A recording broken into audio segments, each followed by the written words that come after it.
Baik, Bapak Ibu jemaat sekalian rahmati Allah Subhanahu wa taala. Kita akan menjelaskan kisah yang keempat dalam surat Al-Anbiya ini. Sudah berapa kisah, Bapak Ibu? Sebelumnya tentang Ibrahim, kemudian siapa lagi? Lut, ya. Dan sebelum Ibrahim siapa itu, ya? Nah, sini disebutkan Al-Qissatur Rabi'atu, kisah yang keempat di dalam surat Al-Anbiya ini adalah Qissatun Nuh alaihi salam, kisahnya Nabi Nuh alaihi salam.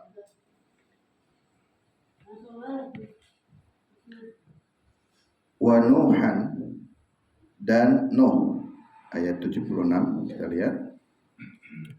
Wa Nuhan, dan Nuh, idnada, ketika Nuh itu berdoa, min qablu, dari sebelumnya. Fastajabna, maka kami mengabulkan doa lahu, baginya Nuh.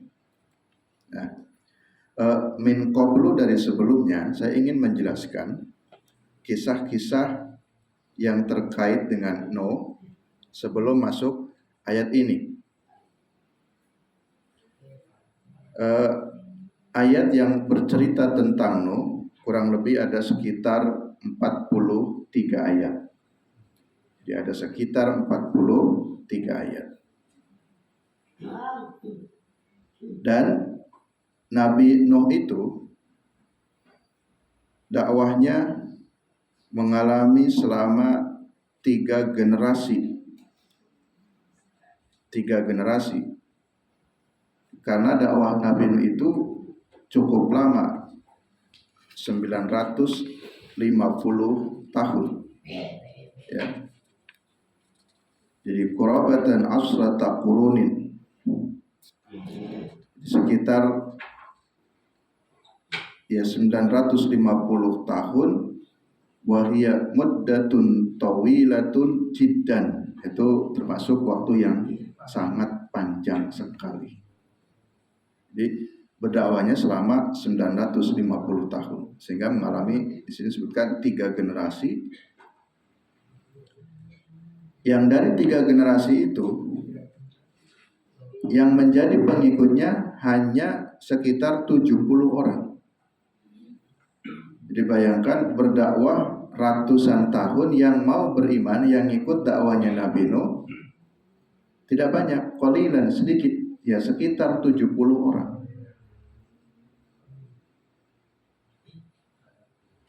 Jadi sedikit sekali. Nabi Nuh itu termasuk generasi yang ke-9 setelah Nabi Adam. Kalau kita hafalkan Adam, Idris, Nuh, ya, hitungannya 3 nabi. Disebutkan ini generasi yang ke-9. Yang kelahiran Nabi Nuh sekitar, kalau orang dulu kan ya diperkirakan aja. Jadi kelahiran Nuh itu sekitar 1000 tahun setelah wafatnya Nabi Adam. Jadi setelah Nabi Adam wafat, 1000 tahun kemudian itu lahirlah Nabi Nuh. Nah, sehingga penjelasannya lahirnya 1000 tahun setelah wafatnya Nabi Adam.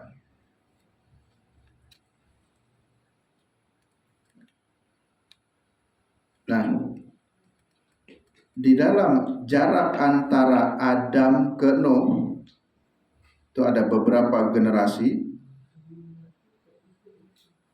Ada beberapa nama tokoh-tokoh, ya tokoh agama lah ya. Ada nama tokoh agama yang sangat dikenal kesolehannya. Itu namanya adalah yang pertama Wood, ya. Jadi kita Ustadz Wood, ada Wood. Kemudian yang kedua ada Suwa,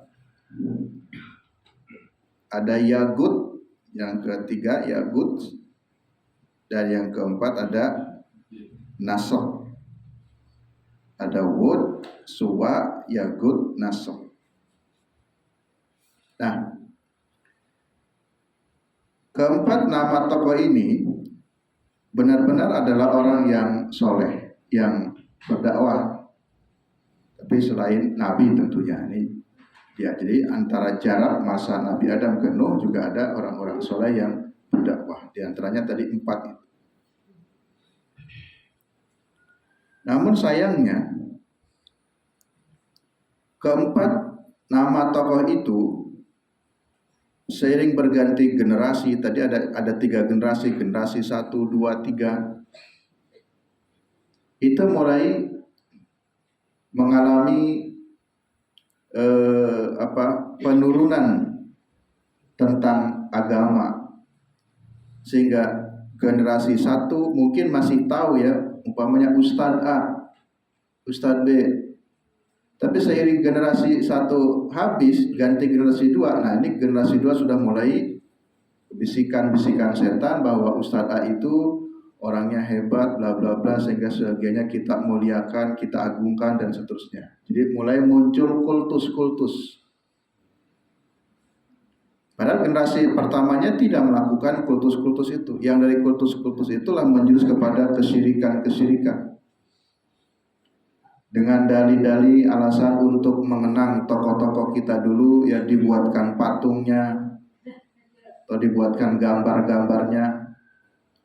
Ganti lagi generasi berikutnya, generasi 3, kemudian makin buruk lagi.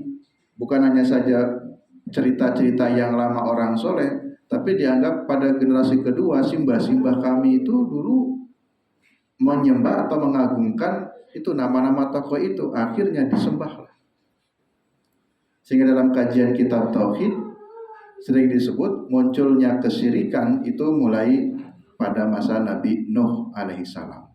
Jadi berangkat dari awalnya kecintaan kepada tokoh biasa, lambat laun karena berlebih-lebihan menjadi kultus, kemudian menjadilah disembah-sembah, sampai akhirnya keempat nama itu bukan lagi nama orang tapi menjadi nama berhala.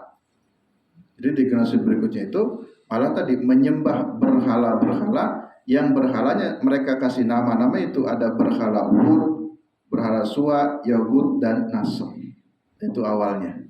Padahal dulu nama orang itu, tapi kemudian menjadi nama berhala. Ini ada berhala Suwa, ada berhala Yagut, ya, ada berhala Wud, dan yang lain-lainnya. Nah, sehingga pada masa Nuh ini, ketika Nuh menjadi nabi, Nuh berat dalam berdakwah ini karena hampir seluruh penduduk negeri itu menyembah berhala. Sehingga 950 tahun dakwah yang cukup panjang sekali, itu yang mau ikut dengan Nabi Nuh ya hanya sedikit. Disebutkan sekitar 70, ada yang mengatakan sekitar 80. Nuh diangkat menjadi nabi dan rasul. Ada sedikit perbedaan. Ada yang mengatakan di usia 50 tahun. Usia 50 tahun Nuh diangkat jadi nabi. Ada juga informasi mengatakan 350 tahun saat jadi nabinya. Karena kan beliau umurnya panjang. Jadi dakwahnya saja kan 950. Jadi kalau 950 di umur 350 tahun. Mungkin kalau kita lagi kan mungkin umur 35 umpamanya ya. Umur 350 tahun. Ada juga informasi yang mengatakan diangkatnya jadi nabi itu di usia 480 tahun. Terlepas dari perbedaan informasi tentang berapa umur atau berapa usianya Nuh ketika menjadi nabi, tapi inti dari ayat ini menjelaskan tentang dakwahnya Nabi Nuh alaihissalam yang mengajarkan dakwah tauhid. Ya, mengajarkan dakwah tauhid mengingatkan kepada umatnya supaya menyembah Allah. Karena tadi dalam Al-Quran ada sekitar 43 ayat, jadi ini seperti sebuah puzzle, potongan-potongannya kalau digabungkan itu menjadi satu cerita yang utuh. Sehingga ada kitab khusus Qisasul Anbiya ya, seperti yang pernah saya jelaskan di awal-awal pengantar para kisah-kisah para nabi. Ada Qisasul Anbiya karangannya Ibnu Katsir, itu beliau menyusun dari tadi 4 ke 43 itu disusun runtutan ceritanya apa dulu, ayat mana dulu. Kalau di sini kan sungguhnya kalau kita baca ini langsung pada bagian yang terakhir ketika terjadi banjir. Karena Nabi Nuh kemudian diselamatkan oleh Allah dari banjir itu. Tapi rangkaian sebelumnya itu ada kisah yang mengiriminya.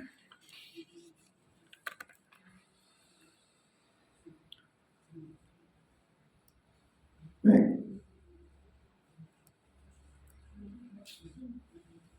Di sini berisi doa. Wa Nuhun, dan Nuh idnada ketika ia berdoa min qablu sebelumnya. Nah, tadi fastajabna, lalu kami mengabulkan doanya. Ada banyak doa yang dibaca oleh Nabi Nuh. Ya, ada doa-doa yang dibaca oleh Nabi Nuh dan doa-doanya itu dikabulkan oleh Allah. Nah, ini termasuk nanti ini bagian doa yang terakhir ini dalam kisah ini di 2 ayat ini. Tapi sebelumnya ada beberapa doa Nabi Nuh.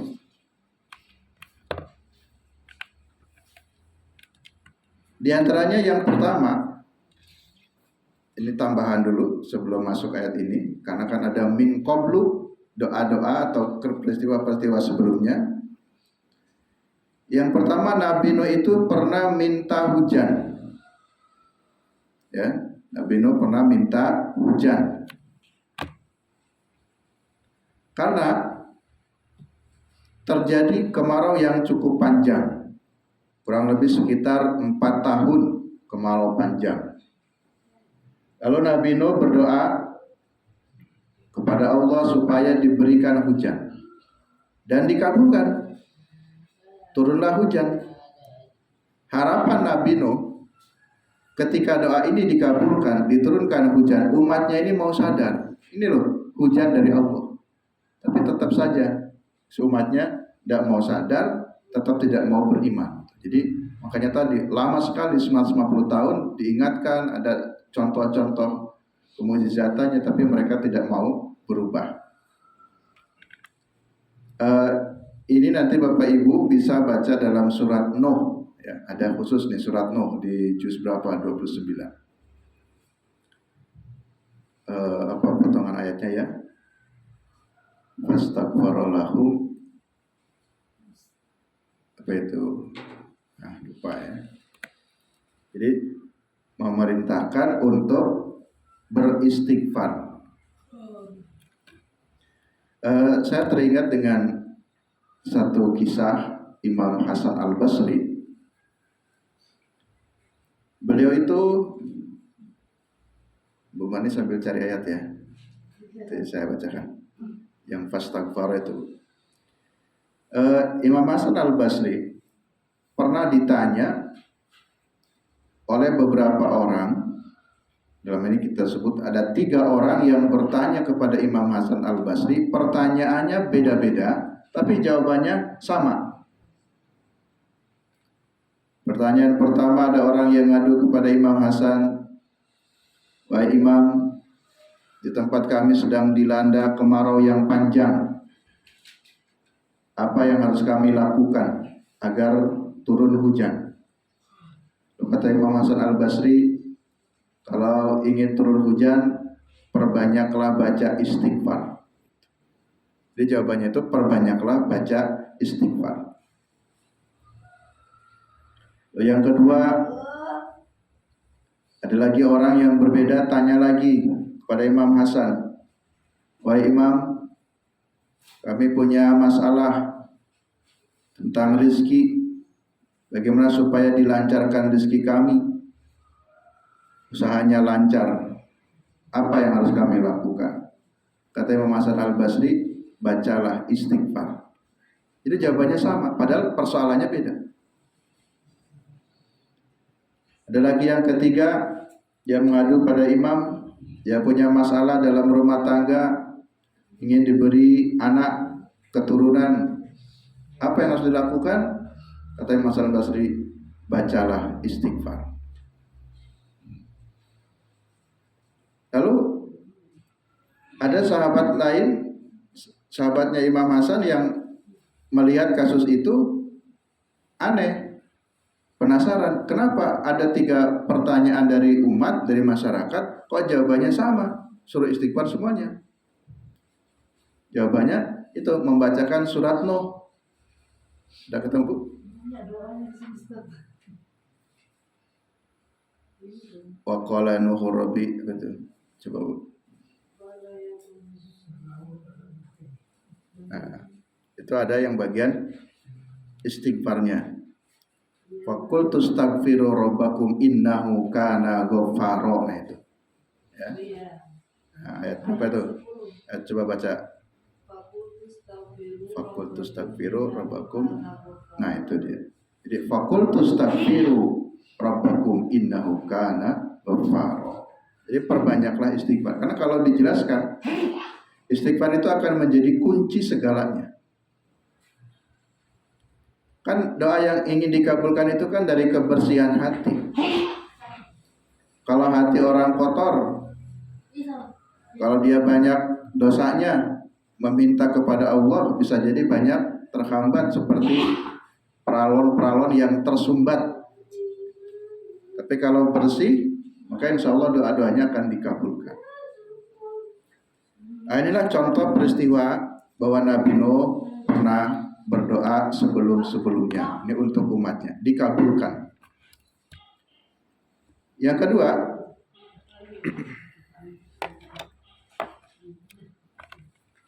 Nuh juga pernah berdoa pada Allah, mohon keputusan dengan kaumnya, karena kaumnya ini orang-orang yang miskin. Ini ada dalam surat Asy-Syu'ara ayat 117. Yang ketiga, Nabi Nuh juga pernah berdoa mohon pertolongan, diberi kesabaran di dalam berdakwah. Ini dijelaskan dalam surat Al-Mu'minun ayat 29. Kemudian yang keempat, doa Nabi Nuh berdoa minta diselamatkan dari banjir. Nanti pada kisah yang terakhirnya itu ada banjir, Nabi Nuh pun berdoa. Dan itu doanya dijelaskan pula dalam surat Al-Mu'min ayat 28 gitu ya. Selamatkan dari banjir. Sebagai bentuk syukur Nabi Nuh selamatkan dari banjir. Kemudian yang kelima, Nabi Nuh juga pernah berdoa minta ditempatkan di tempat yang baik. Ditempatkan tempat yang baik itu saat berlayar. Karena kan terjadi banjir besar. Seperti kemarin duka di mana? Sumatera Barat ya, Padang, banjir besar melulantahkan ya, banyak pemukiman. Tapi itu banjirnya kan tidak berhari-hari, beberapa jam banjir besar nanti surut, mungkin bisa jadi datang lagi. Tapi kalau Nuh ini ketika datang banjir besar, itu banjir besarnya itu selama 40 hari. Ya. Karena selama 40 hari berarti kan itu kapalnya itu kan mengapung terus. Nanti mau terdampar di mana tuh? Jadi banjir tapi kayak laut. Jadi mengapung terus itu kapalnya Nabi Nuh selama 40 hari. Nah, selama 40 hari itulah Nabi Nuh berdoa pada Allah, ya Allah, minta ditempatkan. Jadi kalau kapal ini nanti bersandarnya di mana? Nanti kan saat surut tuh air, nanti terdamparnya di mana? Tempatkanlah kami nanti berada di tempat yang baik. Seperti Bapak Ibu ya, perantau, saya juga orang perantau kan berdoa minta ditempatkan di tempat yang baik.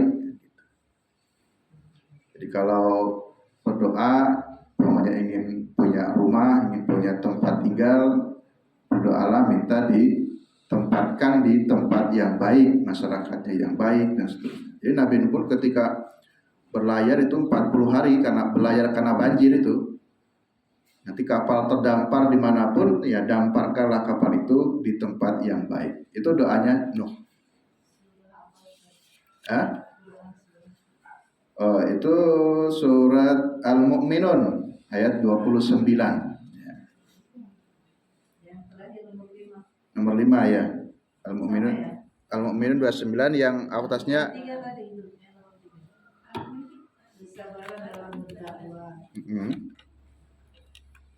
yang ketiga ya 26 Bu itu. Yang sabar dalam berdakwah, Mukmin 26-nya.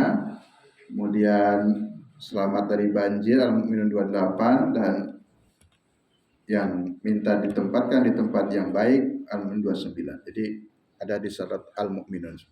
Itu jadi kalau digabung-gabungkan nanti kelihatan urutannya.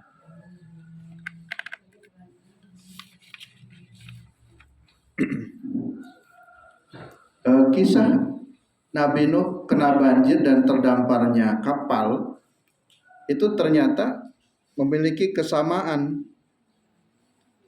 Jadi kisah Nabi Nuh ini bukan hanya saja kisahnya di kalangan agama Islam, tapi di agama-agama lain pun punya kisah yang sama tentang Nuh.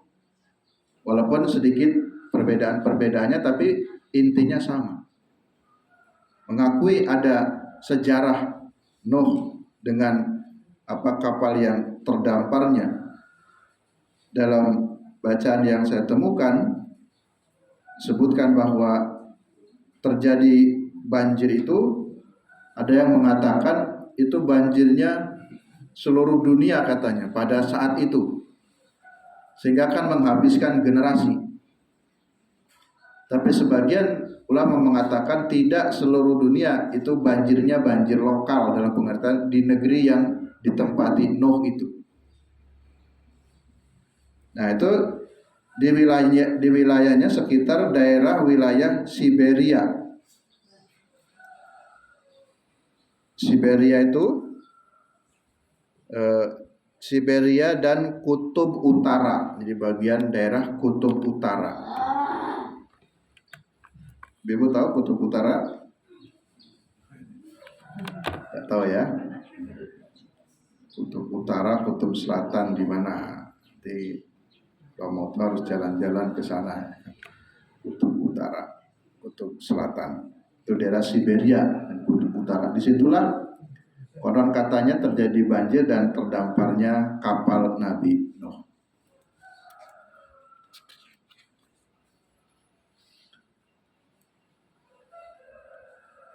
Kembali ke ayat ini, Al-Anbiya ayat 76.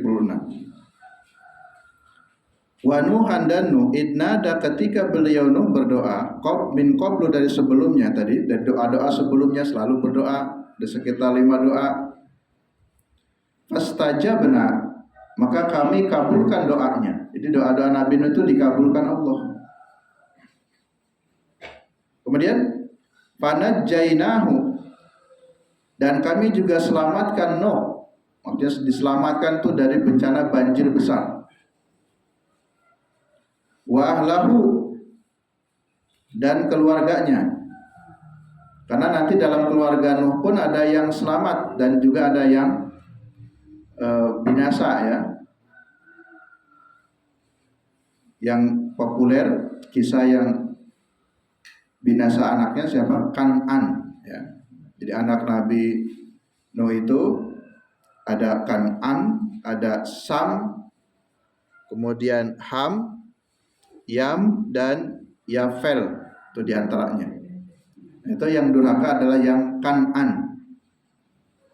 Anak yang solehnya, yang baik diantaranya Sam dan Ham. Dia ikut ke dalam kapal. Dan nanti kemudian terjadi generasi yang berikutnya. Jadi saya membayangkan selama 40 hari banjir besar, pokoknya di satu kampung nih atau satu kecamatan kota gede banjir besar, kan manusia habis tuh. Manusia hilang. Yang selamat tuh hanya yang naik kapal saja. Tadi kalau pengikutnya 70 umpamanya ikut semuanya sekitar 70. Nanti ganti generasi baru itu. Di kampung itu nggak ada manusia, itu ganti generasi baru. Ya. Yang ini sama dengan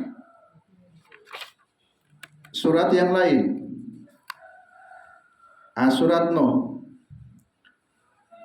Surat Nuh ayat 26, wa qala nuhu rabbi la tadar alal ardi minal kafirina dayyaro. Nah, ini doanya Nabi Nuh, ini doa yang terakhir yang paling mengerikan. Dan menurut saya mengerikan karena Nabi Nuh ini minta doanya begini, wa qala nuh. Dan Nuh berkata, Rabbi ya Allah. Ini kan doa nih, berdoa.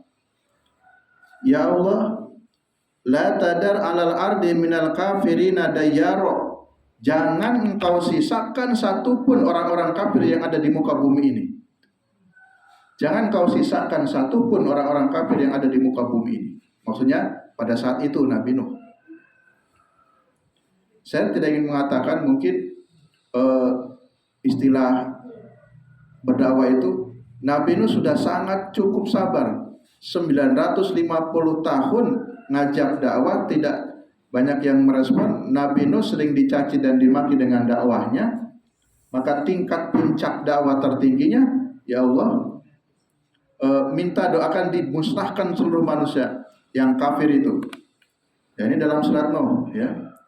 Wa qala nuhu rabbi la tadar 'alal ardi minal kafirina dayyara. Jangan kau tinggalkan, jangan kau sisakan sedikit pun orang-orang kafir yang ada pada saat itu. Jadi habis semua orang kafir. Dunia aman ya, tidak ada kafir. Habis semua. Ini doanya Nabi Nuh. Ya. Kenapa doa Nabi Nuh begitu ekstrim, minta dihabiskan seluruh generasi yang kafir saat itu? Ada dua alasan. Ya, kenapa sampai mendoakan supaya dimusnahkan generasi kafir yang ada saat itu? La tadar alal adil minal kafirina. Ini dari Qur'annya ya, minal kafirina dayyaro. Jangan kau sisakan satu orang pun orang-orang kafir yang ada di muka bumi ini. Nuh berdoa begitu ada dua alasan. Yang pertama, karena pengalaman dakwah Nuh 950 tahun. Sehingga Nuh memiliki keyakinan kalau orang kafir tidak binasa semua, ini kekafiran tidak akan pernah berhenti. Menyembah berhala nggak pernah berhenti. Jadi kalau nanti masih tersisa orang-orang kafir, nah ini penyembahan berhala akan terus berkelanjutan. Sehingga dah hancurkan saja semuanya ya Allah gitu. Jangan ada yang tersisa. Karena ini berdasarkan keyakinan dan pengalaman dakwah Nabi Nuh 950 tahun. Kita Bapak Ibu kalau berdakwah 2-3 tahun saja dicuekin oleh masyarakatnya, caci maki, bosan untuk pindah rumah.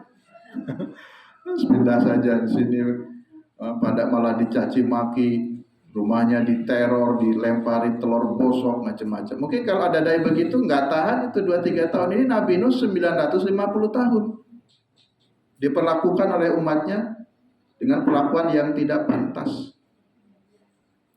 Sehingga dari sisi kemanusiaan saya memahami kalau Nabi Nuh berdoanya sampai seperti itu. Sehingga keyakinan dan pengalaman dakwanya mengakibatkan beliau berdoa, ya Allah, la tadar ala adinal kafirin dayyaro. Tidak usahlah ada yang disisakan orang kafir itu. Tidak usah. Habiskan generasi kafir itu. Alasan yang kedua, kenapa doanya minta sampai dibinasakan seluruhnya manusia saat itu, orang yang kafir? Karena jika masih ada yang tersisa orang kafir dan Nuh, menurut keyakinannya Nuh itu juga tidak akan berubah. Kan orang kalau diceramai sampai bertahun-tahun, ratusan tahun nggak berubah kan akan jadi karakter. Nanti dia akan punya anak lagi. akan punya keturunan yang kafir. Bukan hanya keturunan yang kafir, dia akan mempengaruhi manusia yang ada saat itu untuk menjadi kafir juga. Daripada nanti muncul lagi kekafiran-kekafiran, hanya doanya Nabi Nuh, minta habiskan saja. Nah, tapi kemudian orang yang berimannya diselamatkan, ada caranya. Karena kalau cuma doa saja, doanya di sini di Purbayan, ya Allah habiskan seorang kafir, dikasih angin puting beliung habis semua, yang baik yang buruk juga habis semua. Karena ketika bencana menimpa, akan menimpa pula kepada seluruhnya. Tapi kalau di Muhammadiyah ada fikih bencana ya, jadi fikih bencana itu tidak selamanya bencana itu karena sebab dosa dan maksiat, bukan karena itu juga, tidak selamanya ya. Karena ada faktor-faktor alam, faktor yang itu memang tidak bisa dihindari. Ada gempa bumi, ada banjir, itu di Sumatera Barat kan mayoritas Muslim ya. Jadi kita jangan memberikan beban psikologi, wah ini mesti banyak maksiatnya, jangan. Mereka itu banyaknya Muslim, tapi itu kan memang bencana alam. Jadi tidak, dan jangan dikaitkan seluruh bencana itu karena sebab dosa-dosa. Ada selain itu, ya ujian kan, ada ujian itu tidak karena sebab dosa pula. Ayat yang terakhir,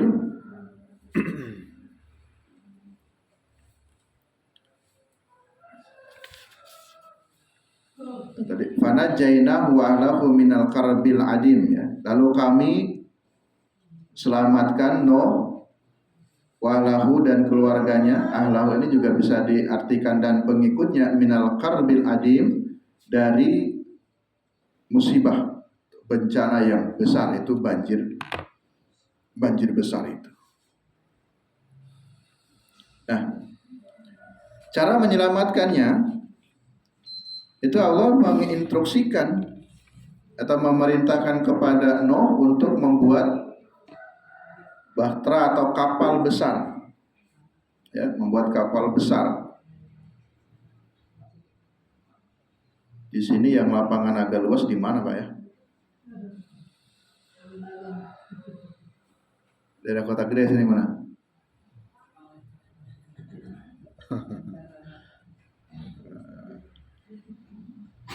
Oh tuh di lapangan SMP Muhammadiyah 7 umpamanya. Itu ada lapangan. Kalau umpamanya mohon maaf Pak Son sama Pak Lutfi bikin kapal di tempat SMP 9